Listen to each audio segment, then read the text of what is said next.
Hi everyone, welcome to this semester's first episode of William Mary Television's Flat Hat Insider. I'm Mary Kate Weinbrenner. And I'm Naomi Kasanga. Here are this week's top stories. Student entrepreneurs at California State University Chico have launched a mobile app that rewards students for not using their phones in class. The College of William Mary was one of the schools included when they launched the app at campuses nationwide at the start of the fall 2015 semester. The app, which is available for Android and iPhone users, works by tracking user location and awarding students points when they're in class and have their phones locked. These points can be redeemed as coupons for a variety of local businesses and online retailers. Rob Richardson and Mitch Gardner founded Pocket Points while at Chico State. Gardner said attending classes full of distracted students inspired the app. Richardson, a computer science student and experienced app developer, decided to create Pocket Points to remedy this problem of distraction. Soon after development began, he and Gardner started approaching small businesses around Chico State. Gardner said Pocket Points has recently added online stores and larger organizations like the Arizona Diamondbacks, who now offer free tickets to students who accrue enough points. According to Gardner, Pocket Points employs a 10-person team as well as around 100 sales representatives at various schools. The sales representative at William & Mary is Kaylee Brooks, class of 2018. Brooks said she began working for Pocket Points over the summer to increase local merchant and students' awareness of the app. Brooks said that local businesses benefit from the increased student traffic that Pocket Points brings to their stores. Businesses in Williamsburg that accept Pocket Points include Berry Body Frozen Yogurt, Retros, Aromas in Colonial Williamsburg, Baskin-Robbins, Pita Pit, Brickhouse Tavern, The Crust, and others. Visitors and residents of the city of Williamsburg, including students at the college, might see changes in local dining options due to possible citywide policy changes in regard to food trucks. While trucks are not common in Williamsburg, the college introduced 2 food trucks to campus in 2014, Holy Habaneros and Barbecue 1693. The Williamsburg City Council recently began discussions about changing the city's food truck policy. Currently, the city's official policy prohibits food trucks on private property. However, the policy does allow food trucks to park on public property, but only during special events and only while holding a permit from the city of Williamsburg, according to Williamsburg Planning Director Reed Nestor. Williamsburg Mayor Clyde Hallman said a change in food truck policy will not happen immediately. According to Hallman, the City Council will need to take into account a variety of questions and concerns, including fairness to both food truck owners and brick-and-mortar restaurant owners. He also mentioned several conventional restaurants have experimented with food trucks already, which will be taken into consideration as the discussion goes forward. Both Nestor and Hallman agree that the greater Williamsburg area should be involved in the discussion, including members of the college community. The discussion is still in its early stages, so the effects of a change in policy remains unclear, though Glavis says she does not anticipate the college's dining program will be affected by any changes in food truck policy. Student assembly elections took place and the results are out. On September 30th, freshmen, sophomores, and juniors voted to fill several empty Senate seats. We sat down with Flat Hat writer and news editor Amelia Lucas to get the inside scoop. Hi Amelia, how are you? Good, how are you? I'm good. Okay, so tell us a little bit about your article, first of all. It's about the essay and the elections coming up, so tell us a little bit about what's going on there. Right, so the elections happened on Wednesday, and the lead up to the elections had a lot of candidates running for the class of 2019, and not so many candidates running for the class of 2018 presidential elections. That's pretty typical, right? I mean, we see a lot of seniors kind of falling out of the whole essay process. Yeah. Definitely for upperclassmen, we see a drop in how many people are running every year just because they're more involved with other activities. And then the class of 2017, for the 2 Senate positions, only had 7 people running. Okay. And what were the results? What came out of this? So the class of 2019 selected their president and 4 senators, and their president is going to be Jonah Yesowitz.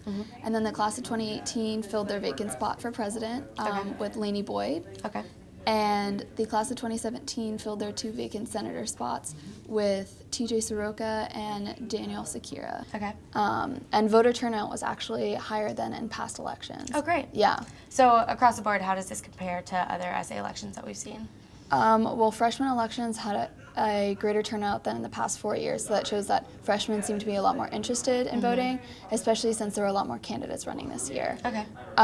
For upperclassmen elections, it seems that these elections might even be more competitive than the spring elections that we just had. Oh, okay. Right, because for class of 2017, there were only 3 senators running for 4 positions. That's one of those positions had to be filled with these elections. So there's kind of new life coming back to essays. So that's good. What do you think we'll see because of this? Do you think that'll have any changes in the way essays run, in decisions that are made this year? In terms of decisions that are made this year, I can't really tell anything because I haven't had the chance to like see how they interact with the rest of the student assembly, but definitely new blood means new ideas. Right. And in terms of the class of 2019 elections, that means that there's always the possibility that one of them might be SA president one day. Right, which is always good. It's good Yeah. to kind of start early with all that. Yeah. Have you had a chance to talk to anybody in SA about the elections? So I talked to the winners of the presidential elections, Lainey and Jonah, about their plans. Both of them really emphasized making their classes come together and bonding more and holding programs to do that sort of thing.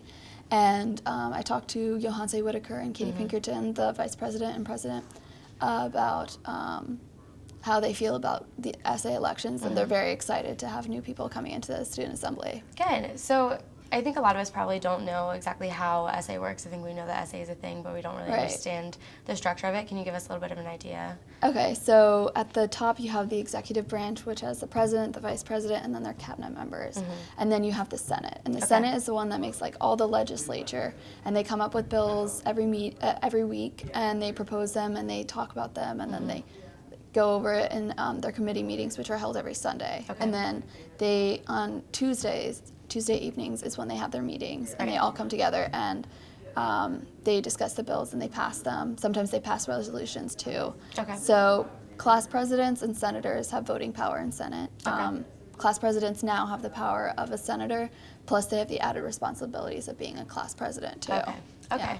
And they're making decisions kind of across the board. They're doing everything from Busch Gardens Day, which was delayed, thank you, Joaquin, to, like concerts on campus, to really important things like sexual assault awareness and all this kind of stuff that's happening on campus. Yeah. So they have a huge responsibility, which is, I think it's kind of cool that we have students kind of in those important roles and advocating for us. What can we expect from SA this year? Do you know? So far, I haven't heard too much. Right now, they're making a lot of plans for homecoming, and they're trying to help also new student organizations get funding because there's kind of a problem bureaucratically where a lot of new student organizations can't get any money until like the end of the year or the beginning of the year with the budget. So they're trying to make it so student organizations that are popping up during the year can get some funding. Awesome. Yeah. Okay, cool. All right, thank so. you, Amelia. Thanks so much for talking with us. That's all the time we have for this week's episode of the Flat Hat Insider. Be sure to like us on Facebook and follow us on Twitter for all the latest news. And for more information on the stories you heard this week, check out flathatnews.com. We'll see you back here next week.